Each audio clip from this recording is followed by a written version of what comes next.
Flash news Telugu short news app నుంచి.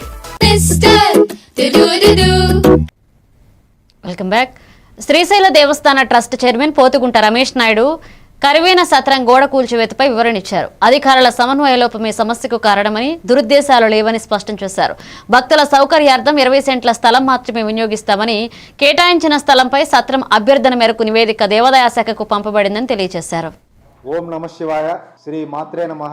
శ్రీశైల దేవస్థానం పరిధిలో నిన్న 29/1/2026 జరిగిన కరివేన అన్నదాన సత్రం ప్రహరీ కూల్చివేత సంఘటన కేవలం సమాచార వినిమయ లోపం మాత్రమే జరిగింది. దీంట్లో ఎలాంటి దురుద్దేశాలు లేవు.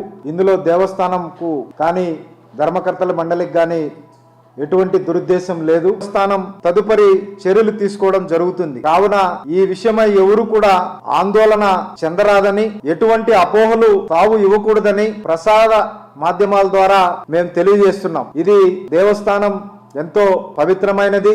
రాజకీయాలకు తావు లేకుండా కూటమి ప్రభుత్వం అధికారంలోకి వచ్చిన తర్వాత చాలా చక్కగా సామాన్య భక్తులకు అధిక ప్రాధాన్యత ఇస్తూ ఎప్పుడు కూడా ఎవరూ చేయలేని విధంగా స్థానిక చెంచు గిరిజనులకు మేము ఉచిత దర్శనం కల్పించడంలో గాని, భక్తులకు ఉచిత లడ్లు ఇవ్వడంలో గాని, టెక్నాలజీ ఆన్లైన్ సిస్టమ్ మెరుగుపరచడంలో గాని, స్థానికంగా పరిశుభ్రత విషయంలో గాని, స్వామివారి కైంకర్యాల విషయంలో గాని అన్నిటిలో తగు జాగ్రత్తలు తీసుకొని ముందుకెళ్తూ శ్రీశైల దేవస్థానం ఈ ధర్మకర్తల మండలి బాధ్యత తీసుకున్న తర్వాత చాలా చక్కగా నిర్వర్తిస్తున్నారు. ఎవరు కూడా ఈ సోషల్ మీడియాలో వచ్చేది చూసి ఆందోళన చెందకుండా, ఎటువంటి అపోహలకు తావు ఇవ్వకూడదని మరొక